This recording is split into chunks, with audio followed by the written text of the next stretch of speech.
Hello guys and welcome back to MS Tech Tutorials, and in today's video I'm going to be showing you guys how you can fix the Epic Games Launcher login loop error, so you basically can't log in. And to get started, the first thing you guys can do is simply close Epic Games Launcher if you have it open.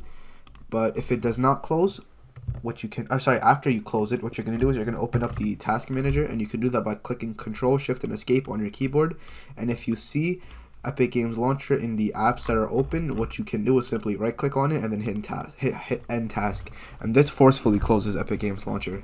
And then you can simply right click on Epic Games Launcher, you can hit run as administrator, and you can try opening it up that way and check to see if the error code has been fixed. If the error code still has not been fixed, the second method you guys can do is simply hit up the Windows icon, and you're going to type in Control Panel in the search bar.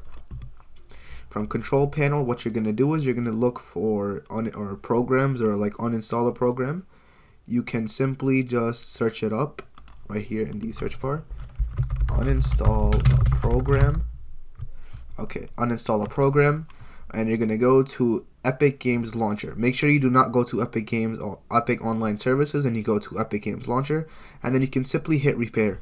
Now once this is done repairing, the error code should be fixed. You can always restart your PC and then check to see if that also fixed. And yeah, so that is it for the video. So thank you guys for watching. Make sure to give the video a thumbs up, subscribe to the channel, and have a great day.